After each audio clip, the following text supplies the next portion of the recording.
کون جانتا تھا کہ کل کو یہ رونے والا بچہ پوری امت مسلمہ کے دکھوں کی آواز بن جائے گا، جس کا نام آتے ہی سب کی گردنیں جھک جائیں گی۔ وہ نومولود بچہ کوئی اور نہیں بلکہ ڈاکٹر علامہ محمد اقبال تھے۔ شیخ نور محمد وہ ہستی تھے جن کی سادہ مگر روشن اور خدا شناس زندگی نے اقبال کے فکری اور روحانی شعور کی پہلی بنیاد رکھی۔ اقبال کی سوچ میں جو روحانی گہرائی، قرآن کی سمجھ اور خودی کی طاقت نظر آتی ہے، اس کے پیچھے دراصل ان کے والد کی تربیت اور ان کا باطنی نور ہی کام کرتا تھا۔ شیخ نور محمد پیشے کے لحاظ سے درزی تھے، مگر ان کی اصل پہچان ان کا دل، ان کی روحانی کیفیت اور ایمان کی روشنی تھی۔ وہ رسمی طور پر زیادہ پڑھے لکھے نہ تھے، مگر ان کے اندر ایک خاموش عرفان موجود تھا جو کتابوں سے نہیں بلکہ قلبی تجربے سے حاصل ہوتا ہے۔ ان کی نگاہ میں دنیا کی چمک دمک کی کوئی حیثیت نہ تھی۔ وہ خاموشی میں جیتے اور سادگی میں عظمت تلاش کرنے والے بزرگ تھے۔ ایک دن کی بات ہے کہ شیخ نور محمد کے دروازے پر ایک بھکاری آیا اور بھیک مانگنے لگا۔ گھر والوں نے اسے کئی بار کہا آگے چلے جاؤ، مگر وہ اپنی جگہ سے نہ ہٹا۔ اس وقت اقبال اپنی جوانی کے جوش میں تھے۔ اس فقیر کی بار بار فریاد پر اقبال کو غصہ آ گیا اور انہوں نے آگے بڑھ کر اس غریب کو دھکا دے دیا۔ بیچارے فقیر کی جھولی میں جو چند سکے تھے وہ زمین پر گر گئے اور ادھر ادھر بکھر گئے۔ جب شیخ نور محمد نے یہ منظر دیکھا تو ان کی آنکھیں نم ہو گئیں۔ انہوں نے اقبال کی طرف دیکھا اور کانپتی آواز میں کہا، اقبال، قیامت کے دن جب رسول اللہ کے سامنے پوری انسانیت کھڑی ہوگی تو اسی مظلوم فقیر کی فریاد حضور کی توجہ اپنی طرف کھینچ لے گی، اور پھر حضور مجھ سے سوال کریں گے، نور محمد، تمہیں ایک نوجوان سونپا گیا تھا، ایک مسلمان بچہ جس کی تربیت تمہارے سپرد کی گئی تھی، تم نے اس کی حفاظت کیوں نہ کی؟ بتاؤ اقبال، میں اپنے نبی کے سامنے کیا جواب دوں گا؟ اتنا کہہ کر شیخ نور محمد نے اپنی سفید داڑھی کی طرف اشارہ کیا اور کہا، میں خوف اور امید دونوں کے درمیان کھڑا کانپ رہا ہوں، خدا کے لیے مجھے رسول اللہ کی بارگاہ میں رسوا نہ کرو۔ پھر انہوں نے اقبال کے کندھے کے اوپر ہاتھ رکھتے ہوئے کہا، اقبال، تم امت محمدی کا ایک پھول ہو، اس باغ کی ہوا سے خوشبو لے کر کھل تاکہ رسول اللہ کے اخلاق کی خوشبو تم سے بھی محسوس ہو۔ اقبال کے والد شیخ نور محمد کی خاص عادت تھی، جب بھی وہ اقبال کو کسی بات سے روکتے یا کوئی نصیحت کرتے تو ان کی بات ہمیشہ قرآن یا نبی کی سنت کی روشنی میں ہوتی۔ وہ کبھی اپنی ذاتی رائے سے نہیں سمجھاتے تھے بلکہ ہمیشہ کوئی آیت یا حدیث کا حوالہ دیتے۔ اقبال بتاتے ہیں کہ جب بھی وہ اپنے والد کے منہ سے قرآن کی کوئی آیت یا رسول اللہ کا ارشاد سنتے تو وہ خاموش ہو جاتے، پوری توجہ سے سنتے۔ اقبال خود لکھتے ہیں کہ جب وہ سیالکوٹ میں طالب علم تھے تو روز صبح قرآن پڑھنا ان کا روزانہ کا معمول تھا۔ اس وقت ان کے والد اپنے اذکار اور وظائف میں مصروف رہتے۔ وہ اقبال کے پاس سے گزرتے لیکن اسے کچھ نہ کہتے۔ ایک دن وہ ان کے قریب آئے اور کہا کہ بیٹا، کبھی فرصت ملی تو تمہیں ایک بات بتاؤں گا۔ اب اقبال حیران ہو گئے کہ ایسی کیا بات ہے جو مجھے بتائیں گے۔ خیر، انہوں نے ان سے کئی بار وہ درخواست کی۔ آخر اتنی درخواستوں کے بعد ان کے والد نے کہا، بیٹا دیکھو، جب بھی قرآن پڑھو تو یہ نہ دیکھو کہ یہ کسی اور کے اوپر نازل کیا گیا ہے، بلکہ اس طرح پڑھو کہ جیسے خدا نے یہ تمہارے اوپر نازل کیا ہے، جیسے خدا تمہارے ساتھ براہ راست وہ مخاطب ہے، اس طرح پڑھو۔ اس دن اقبال کے دل کے اندر خدا کے ساتھ جو محبت تھی اس کی چنگاری وہ روشن ہو گئی۔ یہی ایک سادہ نصیحت آگے چل کر اقبال کی روحانی فکر کی بنیاد بن گئی۔ اسی بات سے متاثر ہو کر اقبال نے کہا، تیری ضمیر پہ جب تک نہ ہو نزول کتاب، تیرا کشاخ ندازی نہ صاحب کشاف۔ شیخ نور محمد کو نہ کاروبار سے کوئی خاص شوق تھا اور نہ دنیاوی کاموں میں زیادہ دل لگتا تھا۔ وہ روزمرہ کی ذمہ داریاں پوری کرنے کے بعد زیادہ تر وقت علماء اور پڑھے لکھے لوگوں کی محفل میں گزارتے یا پھر اللہ کے ذکر اور عبادت میں ڈوبے رہتے۔ انہیں تصوف سے گہری محبت تھی۔ ان کے گھر میں اکثر دینی اور روحانی باتیں ہوتی رہتی۔ شیخ نور محمد کی یہی شخصیت اور ان کی یہی تربیت تھی جس نے اقبال کے بننے میں بنیادی کردار ادا کیا۔ ننھا اقبال شروع ہی سے بہت صاف لہجے والا تھا۔ ان کی آواز میں ایسا میٹھا لہجہ اور خوشگوار لے تھی کہ سننے والوں کی آنکھیں بھیگ جاتی۔ وہ بازار سے شاعری کی کتابیں لاتے اور انہیں ساری رات ترنم کے ساتھ گاتے رہتے۔ لیکن وہ صرف کتابوں میں گم رہنے والے بچے نہیں تھے، وہ کھیل کود میں بھی پورے جوش کے ساتھ حصہ لیتے اور ہر طرح کی تفریح میں شامل رہتے۔ انہیں کبوتر پالنے اور پتنگ اڑانے کا بہت شوق تھا اور یہ شوق عمر کے ہر دور میں ان کے ساتھ رہا۔ علامہ اقبال بچپن ہی سے ذہین اور حاضر جواب تھے۔ ان کی طبیعت میں سنجیدگی بھی تھی اور ساتھ ہی ساتھ ایک معصوم سی شرارت بھی بسی ہوئی تھی۔ ننھے اقبال کی تب عمر 4 سال اور 4 ماہ تھی جب شیخ نور محمد انہیں محلہ شوالہ کی مسجد میں مولانا غلام حسن کے پاس لے گئے۔ وہاں اقبال نے قرآن پاک پڑھنے سے تعلیم کا آغاز کیا۔ اقبال نے تقریباً 1 سال تک مولانا غلام حسن سے قرآن مجید کی تعلیم حاصل کی۔ ایک دن سید میر حسن مسجد میں آئے اور اقبال کو قرآن پڑھتے دیکھا۔ وہ اقبال کی ذہانت، روشن پیشانی اور سنجیدہ انداز سے بہت متاثر ہوئے۔ انہوں نے مولانا غلام حسن سے پوچھا کہ یہ کس کا بیٹا ہے؟ جب معلوم ہوا کہ یہ شیخ نور محمد کا بیٹا ہے تو وہ سیدھے اقبال کے گھر پہنچے۔ انہوں نے شیخ نور محمد سے کہا، صرف دینی تعلیم کافی نہیں، وقت کی ضرورت یہ ہے کہ بچے کو دنیاوی تعلیم بھی ساتھ ساتھ دی جائے۔ شروع میں شیخ نور محمد بہت زیادہ ہچکچاتے تھے، لیکن خیر میر حسن کے مسلسل اصرار کے اوپر انہوں نے اقبال کو ان کے حوالے کر دیا۔ یہ وہ لمحہ تھا جس نے اقبال کی زندگی کا رخ موڑ دیا۔ اگر اس دن میر حسن صاحب یہ قدم نہ اٹھاتے تو شاید آج ہمیں اقبال کسی خانقاہ میں پڑا ہوا ملتا۔ میر حسن کے مکتبے میں اقبال نے اردو، فارسی اور عربی پڑھنا شروع کی۔ میر حسن نے اقبال کی غیر معمولی ذہانت کو پہچان لیا تھا، اسی لیے وہ انہیں خاص توجہ دیتے تھے۔ شاید وہ جان چکے تھے کہ یہ بچہ ایک ایسا ستارہ ہے جو کبھی غروب نہیں ہوگا۔ چند سال بعد میر حسن کو اسکاچ مشن اسکول میں پڑھانے کی ذمہ داری دی گئی اور وہ اقبال کو بھی اپنے ساتھ اپنے نئے ادارے میں لے گئے۔ سال 1884 میں 7 سالہ اقبال کا اسکول میں پہلا دن تھا۔ اس نئے طالب علم کی ذہانت کا یہ عالم تھا کہ وہ ہر سال 2 جماعتیں پاس کر لیتا۔ اقبال کی تعلیم صرف اسکول کے اوقات تک محدود نہ تھی۔ شام ہوتے ہی وہ میر حسن کے گھر جا بیٹھتے۔ میر حسن کے بارے میں مشہور تھا کہ وہ بازار میں چلتے ہوئے بھی شاگردوں کو سبق پڑھاتے رہتے تھے۔ ایک دن وہ باہر جانے لگے تو اپنا ایک چھوٹا بچہ اقبال کی گود میں بٹھا دیا۔ جب اقبال تھک گئے تو بچے کو پاس موجود دکان کے تختے پر کھڑا کر دیا۔ جب میر حسن واپس آئے اور یہ منظر دیکھا تو مسکرا کر پوچھا، کیوں بیٹا، اٹھا نہیں سکتے تھے؟ اقبال کے منہ سے بے اختیار نکلا، تیرا احسان بہت بھاری ہے۔ سید میر حسن کو شاعری، تصوف، دین اور نئے جدید علوم سے گہری محبت تھی۔ اقبال نے انہی سے عربی، فارسی، ادب، فلسفہ اور تصوف پڑھا۔ انہی کی تربیت نے اقبال کے دل میں اسلامی علوم اور فکر سے گہری محبت جگائی۔ اقبال کی شخصیت میں جو سادگی، قناعت، گہرائی اور فکری پختگی نظر آتی ہے وہ سب میر حسن کی صحبت کا عکس تھا۔ 4 مئی 1893 کی صبح اسکاچ مشن اسکول سیالکوٹ میں 10ویں کلاس کا رزلٹ اناؤنس ہوا۔ ادھر اقبال کی نمایاں کامیابی کا ذکر ہو رہا تھا، لیکن اقبال وہاں موجود ہونے کی بجائے بارات میں جا رہے تھے جس کے دولہا وہ خود تھے۔ بارات کا رخ گجرات کی طرف تھا۔ ان کی شادی کریم بی بی سے طے پائی جس کا تعلق گجرات کے ایک متمول کشمیری خانوادے سے تھا۔ اقبال تب صرف 16 سال کے تھے اور کریم بی بی کی عمر 19 سال تھی۔ یہ شادی بھی پنجاب کی بقیہ شادیوں کی طرح ایک معمولی سی شادی تھی۔ اقبال اس شادی سے بالکل بھی رضامند نہیں تھے، لیکن وہ اپنے بزرگوں کی رضامندی کو ٹھکرانے کا حوصلہ بھی نہیں رکھتے تھے۔ سیالکوٹ وہ شہر جہاں اقبال پیدا ہوئے، انہی کی پہلی درسگاہ بنا۔ وہاں کے ندی، مسجدیں، استاد میر حسن کی تربیت اور والد شیخ نور محمد کی نیکی و صحبت، یہ سب اقبال کی پہلی روشنی تھے۔ یہیں ان کے دل میں وہ چنگاری اٹھی جس نے آگے جا کر انہیں سیالکوٹ کی حدوں سے نکال کر دنیا کی وسعتوں تک پہنچا دیا۔ جب اقبال لاہور پہنچے، یہ محض ایک لڑکے کا شہر بدلنا نہیں تھا، یہ ان کی روح کے انقلاب کا پہلا قدم تھا۔ سیالکوٹ میں جس پودے جیسی صلاحیت نے جنم لیا تھا، اسے ایک بڑے سایہ دار درخت میں بدلنے کے لیے لاہور کی ہوا، لاہور کی زمین اور لاہور کا ماحول چاہیے تھا، اور یہی تبدیلی وہ موڑ بنی جس نے نہ صرف اقبال کی زندگی بلکہ پوری امت مسلمہ کی تاریخ بدل ڈالی۔ یہی ان کی شاعری لب پہ آتی ہے دعا بن کے تمنا میری اور خودی کو کر بلند اتنا کے سفر پر روانہ ہوئی۔ ستمبر 1895 کی دوپہر لاہور ریلوے اسٹیشن پر ایک خوبصورت لمبا قد رکھنے والا نوجوان اترا۔ اس نے سفید شلوار قمیض، اوپر ایک چھوٹا سا کوٹ پہنا ہوا تھا اور سر پر رومی ٹوپی سجائے ہوئے تھے۔ یہ نوجوان محمد اقبال تھے۔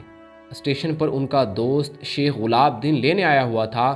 دونوں گرم جوشی سے ملے اور غلاب دین اقبال کو تانگے پر بٹھا کر بھاٹی دروازے کے اندر اپنے گھر لے گئے۔ بعد میں اقبال نے گورنمنٹ کالج لاہور میں BA میں داخلہ لیا۔ چند دن دوست کے گھر رہنے کے بعد وہ کوارٹرینگل ہاسٹل کے کمرہ نمبر 1 میں منتقل ہو گئے۔ لاہور کے 4 سالہ تعلیمی دور میں وہ اسی کمرے میں رہتے رہے۔ اس زمانے میں گورنمنٹ کالج کے صرف 250 کے قریب طالب علم تھے، اس لیے سب ایک دوسرے کو آسانی سے جان لیتے اور اساتذہ سے قریبی تعلقات بنانا بھی آسان تھا۔ 19ویں صدی میں جب برطانیہ سائنسی ترقی میں نئے خیالات کے دور سے گزر رہا تھا، اسی وقت سر آرنلڈ ایک ایسے مصنف کے طور پر سامنے آئے جنہوں نے مشرق کی روحانی تعلیمات کو مغرب تک پہنچایا۔ وہ انگلینڈ میں پیدا ہوئے اور لندن اور آکسفورڈ میں پڑھتے ہوئے مشرق کی فلسفے میں گہری دلچسپی لینے لگے۔ 1856 میں وہ نوکری کے لیے ہندوستان آئے، جہاں بدھ مت، ویدانت اور مشرقی تہذیب نے ان کے اندر ایک بڑی فکری تبدیلی پیدا کی۔ اقبال کی فطرت شروع سے ہی فلسفے کی طرف مائل تھی، اسی لیے انہوں نے ایم اے کے لیے فلسفے کا انتخاب کیا۔ یہ وہ تاریخی لمحہ تھا جب ایک بڑے استاد اور ایک بڑے شاگرد کا پہلا ملاپ ہوا، اور استاد تھے سر آرنلڈ۔ آرنلڈ کی شفقت، رہنمائی اور گہری سوچ نے اقبال کے دل میں فلسفے کا شوق اور بھی بڑھا دیا۔ آرنلڈ بھی اقبال کی قابلیت کے دیوانے تھے، اور وہ اکثر اپنے دوستوں سے کہتے تھے کہ ایسا شاگرد اپنے استاد کو بھی سمجھدار بنا دیتا ہے۔ 1904 میں سر آرنلڈ ملازمت چھوڑ کر واپس انگلستان چلے گئے۔ جب آرنلڈ نے رخت سفر باندھا تو اقبال نے فراق میں کہا، جا بسا مغرب میں آخر اے مکان تیرا مکین، آہ مشرق کی پسند آئی نوس کو سرزمین، آگے آؤ آج اس صداقت کا میرے دل کو یقین، ظلمت شب سے ضیاء روز فرقت کم نہیں۔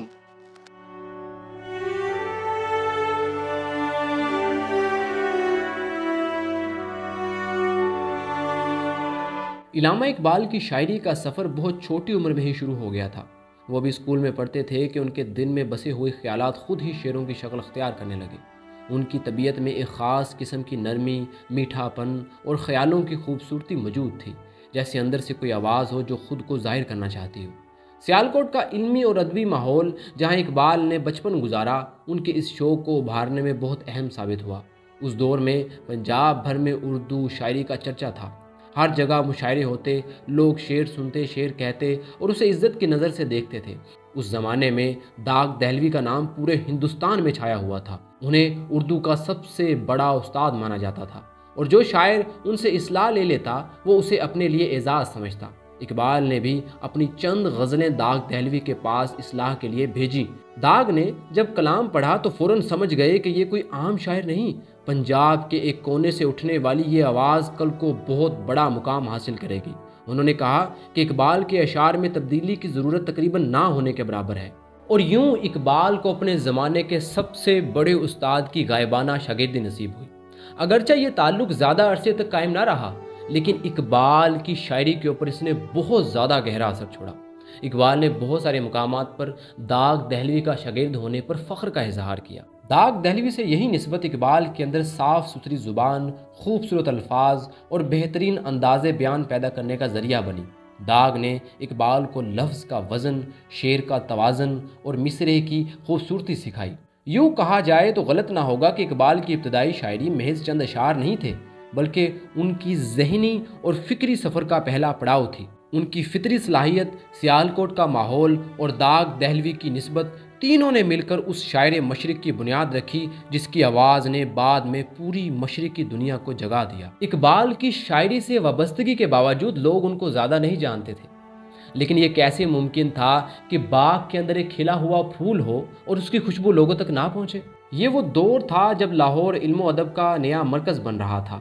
بھاٹی دروازے کے اندر مشاعرہ کی محفل ہوا کرتی تھی، وہاں تماشائیوں کی اچھی خاصی بھیڑ اکٹھی ہوتی، خاص طور پر لاہور کے کالجوں کے نوجوان طالب علم جو شاعری کا بڑا شوق رکھتے تھے، وہ ان محفلوں میں پورے شوق سے شریک ہوتے۔ اقبال عام طور پر مشاعروں میں جانا پسند نہیں کرتے تھے، مگر ایک دن ان کے چند ہم جماعت ضد کر کے انہیں زبردستی مشاعرے میں لے ہی گئے۔ سر عبد القادر لکھتے ہیں کہ اقبال اپنے چند کلاس فیلوز کے ساتھ وہاں آئے تھے اور لوگ انہیں ابھی پہچانتے بھی نہ تھے۔ عوام کا یہی گمان تھا کہ یہ بھی باقی طالب علموں کی طرح 2-4 شعر سنا کر داد لے لیں گے، لیکن انہیں کیا خبر تھی کہ لمبی ترکی ٹوپی پہنے یہ نوجوان آگے چل کر دنیا کی سوچ بدلنے والا تھا۔ جب اقبال نے ایک سادہ سی غزل سنائی تو محفل میں ایک عجیب سی خاموش حیرت پھیل گئی۔ غزل کی زبان بہت سادہ تھی مگر انداز بے ساختہ اور لہجہ دل کو چھو لینے والا۔ سر عبد القادر کہتے ہیں کہ یوں لگا جیسے اردو شاعری کے آسمان پر ایک نیا تارا نکل آیا ہو۔ شعر کہنا نہیں اقبال کو آتا، لیکن آپ کہتے ہیں سخنور تو سخنور ہی صحیح۔ محفل تالیوں سے گونج اٹھی۔ سامعین نے ایک آواز ہو کر کہا کہ اگلے مشاعرے میں بھی اقبال ضرور شریک ہوں۔ اس رات کے بعد اقبال دھیرے دھیرے لاہور کی ہر ادبی محفل کا حصہ بننے لگے۔ اس وقت مشاعرے زیادہ تر انارکلی کے قریب ہوا کرتے تھے۔ انہیں مشاعروں میں ایک دن اقبال نے اپنی مشہور نظم حمالہ پڑھی۔ نظم کا رنگ بالکل نیا تھا، خیالات مغربی تھے مگر دل کی دھڑکنیں مکمل مشرقی۔ سر عبد القادر کے مطابق یہی وہ لمحہ تھا جب اقبال کی نئی شاعری کا آغاز ہوا۔ مشاعروں میں شہرت بڑھنے کے ساتھ ساتھ اقبال کی پہچان بھی بڑھنے لگی۔ 19ویں صدی کے آخر میں اقبال نے انجمن حمایت اسلام کے سالانہ اجلاس کے لیے ایک نظم لکھی اور یہی نظم انہیں قومی شاعر کی طرف لے جانے والی پہلی سیڑھی ثابت ہوئی۔ اقبال جب اپنا کلام سناتے تو بالکل سادہ انداز میں پڑھتے، مگر جلد ہی دوستوں نے کہا کہ وہ اپنے اشعار ترنم یعنی خوش آہنگی کے ساتھ پڑھا کریں۔ اقبال کی آواز میں ایک درد، ایک نرمی، ایک جادو تھا، سننے والے جیسے بے خود ہو جاتے۔ حیرت کی بات یہ ہے کہ اقبال نے کبھی باقاعدہ موسیقی نہیں سیکھی، مگر راگ، دھن اور آواز کے اتار چڑھاؤ سے انہیں فطری پیار تھا، یہاں تک کہ انہوں نے اپنا ایک ستار بھی خرید لیا اور کچھ عرصہ گھر میں بیٹھ کر مشق بھی کرتے رہے۔ یوں 1895 سے 1899 تک اقبال مسلسل لاہور کے مشاعروں میں جاتے رہے۔ کہیں وہ روایت کے مطابق عام غزلیں پڑھتے تو کہیں نئی سوچ اور نئے انداز سے نظم کا تجربہ کرتے۔ ایک طرف وہ فلسفہ سیکھ رہے تھے تو دوسری طرف شاعری میں ایک نئی بنیاد رکھ رہے تھے۔ ان کی آواز، ان کے الفاظ اور ان کی فکر، یہ سب مل کر ایک ایسی روشنی بننے والے تھے جو چند ہی سال بعد برصغیر کے آسمان پر اقبال کے نام سے چمکنے والی تھی۔ ایم اے کا امتحان مکمل کرنے کے بعد 13 مئی 1899 کو اقبال لاہور کے اورینٹل کالج میں میکلوڈ عربک ریڈر کے عہدے پر مقرر ہوئے۔ ان کی تنخواہ 72 روپے 14 آنے ماہوار تھی۔ یہ اقبال کی پہلی ملازمت تھی، ایک ایسا مرحلہ جہاں وہ تدریس کے ذریعے علم کو نہ صرف سکھانے بلکہ سمجھنے کے عمل سے بھی گزرنے لگے۔ انہی دنوں سر آرنلڈ بھی، جو پہلے گورنمنٹ کالج میں فلسفے کے استاد رہ چکے تھے، کچھ عرصے کے لیے اورینٹل کالج کے قائم مقام پرنسپل مقرر ہوئے۔ اقبال کے لیے یہ بڑی خوش قسمتی کی بات تھی، کیونکہ آرنلڈ وہی استاد تھے جنہوں نے بعد میں ان کے علمی و فکری سفر کی سمت متعین کی۔ 1901 میں اقبال نے ایکسٹرا اسسٹنٹ کمشنر کے امتحان میں کامیابی حاصل کی، لیکن بدقسمتی سے میڈیکل بورڈ نے انہیں فٹ قرار نہ دیا۔ ان کی دائیں آنکھ کی کمزوری کی وجہ سے اقبال کی بینائی بچپن ہی سے متاثر تھی۔ کہا جاتا ہے کہ صرف 2 برس کی عمر میں علاج کے دوران خون زیادہ نکل جانے سے ان کی ایک آنکھ ضائع ہو گئی۔ شاید یہی تجربہ بعد میں ان کی شاعری میں بصیرت اور باطنی نگاہ کی علامت بن گیا۔ یہی وہ برس تھے جب اقبال نے مسلسل علم کے سمندر میں گوتے لگائے اور ایک کے بعد ایک علمی اور سائنسی کتاب کا ترجمہ یا خلاصہ تیار کیا۔ سب سے پہلے تو انہوں نے شیخ عبد الکریم کی کتاب نظریہ توحید مطلق پر ایک تفصیلی اور تحقیق پر مبنی مضمون لکھا، یعنی ایسا مقالہ جس میں انہوں نے اس نظریے کی گہرائی تک جا کر وضاحت کی۔ ان کا دوسرا بڑا کام تھا واکر کی معروف معاشی کتاب پولیٹیکل اکانومی کا ترجمہ، ایک ایسی کتاب جس میں دولت، تجارت اور معیشت کے اصول بیان کیے گئے تھے، اور اقبال نے اسے سادہ اور واضح انداز میں اردو قارئین تک پہنچایا۔ لیکن ان تمام کاموں میں سب سے زیادہ نمایاں اور قیمتی کام تھا علم اقتصاد، جو اقبال کی پہلی چھپی ہوئی اردو کتاب تھی۔ یہ کتاب صرف ترجمہ نہیں تھی، بلکہ اقبال کے اپنے خیالات، اپنی سمجھ اور اپنے تجزیے کا شاندار مجموعہ تھی۔ اقبال نے خود کتاب کے مقدمے میں صاف لکھا کہ یہ کسی ایک انگریزی کتاب کا ترجمہ نہیں، بلکہ میں نے مختلف معتبر کتابوں سے مواد لیا، جہاں مجھے لگا کہ میری اپنی رائے مضبوط اور درست ہے، میں نے اسے بھی شامل کر دیا۔ یہ وہ دن تھے جب اقبال کی زندگی کے اندر ایک ایسا شخص داخل ہوا جو آگے چل کر ان کی زندگی کا حصہ بننے والا تھا، علی بخش۔ ہوشیار پور کے قریب ایک گاؤں سے روزگار کی تلاش میں لاہور آنے والا یہ نوجوان بعد میں پوری زندگی اقبال کی خدمت کے لیے وقف کر بیٹھا۔ وہ صرف خادم نہیں تھا، اقبال کے گھر کی فضا کا ایک خاموش حصہ تھا۔ اقبال کے گھر کا دن بڑے سلیقے اور ترتیب سے گزرتا۔ صبح کے وقت مکمل خاموشی، دوپہر میں مطالعہ اور شام کو ایک مخصوص محفل کا ماحول۔ علی بخش بعد میں ان دنوں کو یاد کرتے ہوئے محبت سے بتاتا ہے، وہ یا تو مجھے آواز دیتے یا تالی بجاتے اور کہتے کہ میری بیاض اور قلم دان لے آؤ۔ میں چیزیں ان کے ہاتھ میں دیتا اور وہ لکھنا شروع کر دیتے۔ اگر لکھتے وقت اطمینان نہ ملتا تو بہت بے چین ہو جاتے۔ شعر کہنے کے لیے اکثر مجھ سے قرآن مجید منگواتے، بلکہ شعر گوئی کے علاوہ بھی دن میں کئی بار قرآن لانے کو کہتے۔ اقبال 2-3 گھنٹے سے زیادہ کبھی نہیں سوتے تھے۔ تہجد کے لیے ضرور اٹھتے، پھر تھوڑی دیر آرام کرتے اور فجر کے وقت دوبارہ بیدار ہو جاتے۔ رات کے وقت جب لاہور کی گلیاں سو جاتیں، اقبال کا کمرہ جگمگا اٹھتا، تاکچے میں رکھا ایک چھوٹا سا چراغ ٹمٹماتا رہتا، اور اقبال حقہ ہاتھ میں لیے ایسے مصرے کہتے رہتے جو ہمیشہ کے لیے امر ہو گئے۔ اس زمانے میں 19ویں صدی کے آخر اور 20ویں صدی کے آغاز پر لاہور تیزی سے علم و ادب کا بڑا مرکز بن رہا تھا، مگر اخبارات اور رسائل ابھی عوام میں زیادہ عام نہیں تھے۔ صرف 2 بڑے انگریزی اخبار نکلا کرتے تھے، سول اینڈ ملٹری گزٹ انگریزوں کے لیے اور ٹریبیون جو ہندو طبقے کے خیالات کی نمائندگی کرتا تھا۔ اردو کے اخبارات بھی تھے جیسے اخبار عام، وطن اور پیسہ اخبار، مگر ان کی تعداد اور پہنچ بہت کم تھی۔ اسی ماحول میں اپریل 1901 میں ایک نوجوان باصلاحیت ادیب شیخ عبد القادر نے ماہانہ رسالہ مخزن جاری کیا، اور یہی رسالہ اردو ادب میں ایک انقلاب بن گیا۔ مخزن کے پہلے ہی شمارے میں اقبال کی مشہور نظم ہمالہ شائع ہوئی۔ یہ وہ لمحہ تھا جس نے اقبال کو ایک سنجیدہ پختہ شاعر کے طور پر پیش کیا۔ آہستہ آہستہ دیگر رسائل اور پیسہ اخبار نے بھی اقبال کا کلام شائع کرنا شروع کیا، اور یوں ان کا نام پورے ہندوستان میں پھیلنے لگا۔ جن لوگوں نے کبھی اقبال کا نام بھی نہ سنا تھا وہ بھی اب اقبال کو جانے لگے تھے۔ اس زمانے میں اقبال کی شاعری روایتی غزل کے دائرے سے نکل کر ایک نئی سمت اختیار کر رہی تھی۔ اب ان کے کلام میں صرف حسن و عشق یا رندی کی باتیں نہیں ہوتی تھیں، بلکہ فطرت کی خوبصورتی، وطن سے محبت اور انسان کو بیدار کرنے کی پکار شامل ہوتی تھی۔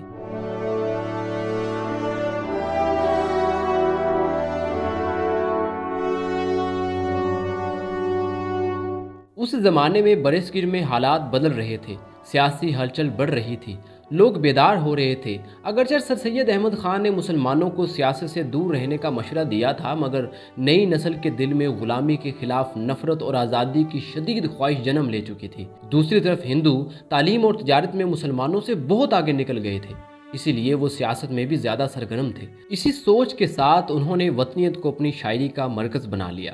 ان کی مشہور نظم سارے جہاں سے اچھا ہندوستان ہمارا اسی دور میں لکھی گئی تھی۔ یہ نظم پورے ملک میں قومی ترانہ بن گئی۔ ہندو اور مسلمان دونوں اسے جوش و جذبے سے گاتے تھے، اور کئی اسکولوں میں یہ نظم ہر صبح اسمبلی میں پڑھی جاتی تھی۔ اسی زمانے میں اقبال نے ہندو مذہب اور ان کے فلسفے اور ان کی صوفی خیالات کو بھی سمجھنے کی کوشش کی۔ سوامی رام تیرتھ کی مدد سے انہوں نے سنسکرت سیکھی اور ویدانت کا مطالعہ کیا۔ اقبال نے ہندو دیوتا رام چندر جی کے بارے میں بھی بے حد خوبصورت انداز میں لکھا۔ ہے رام کے وجود پہ ہندو سطح کو ناز، اہل نظر سمجھتے ہیں اس کو امام ہند، اجاز اس چراغ ہدایت کا ہے یہی، روشن تراز سحر ہے زمانے میں شام ہند، تلوار کا دھنی تھا، شجاعت میں فرد تھا، پاکیزگی میں جوش محبت میں فرد تھا۔ اقبال میں تمام مذاہب اور مختلف فکری گروہوں کے تمام اکابرین کے لیے گہرا احترام تھا۔ ان کی شخصیت دراصل بین المذاہب ہم آہنگی کا بہترین نمونہ تھی۔ وہ اپنے انداز سے دنیا کو یہ بتانا چاہتے تھے کہ عقل و فہم اور اخلاق سب پر فوقیت رکھتے ہیں۔ اقبال نے کارل مارکس کو مسیح بے صلیب کہا، یعنی وہ ایک طرح کی نجات دہندہ تھے جنہیں لوگ مکمل طور پر نہیں سمجھ پائے۔ ان کی نظم لینن خدا کے سامنے پیش ہو کر تہلکہ مچا دینے والی تھی۔ اقبال کے تخیل کو ایک ایسی بلند سطح کہا جا سکتا ہے جسے وہ عرش کہتے ہیں، جہاں خدا براجمان ہے، اور لینن ان کے حضور آ کر شکوہ کرتے ہیں۔ تو قادر و عادل ہے مگر تیرے جہاں میں ہے تلخ بہت بندہ مزدور کے اوقات، کب ڈوبے گا سرمایہ پرستی کا سفینہ، دنیا ہے تیری منتظر روز مقافات۔ سکھ مذہب کے بانی اور بھکتی فلسفے کے فقیر سائیں نانک کا ذکر کرتے ہوئے اقبال نے لکھا، برہمن سرشار ہے اب تک میں پندار میں، شم غوتم جل رہی ہے محفل غیار میں، بت قدا پھر بعد مدت کے مگر روشن ہوا، نور ابراہیم سے آذر کا گھر روشن ہوا، پھر اٹھی آخر صدا توحید کی پنجاب سے، ہند کو ایک مرد کامل نے جگایا خواب سے۔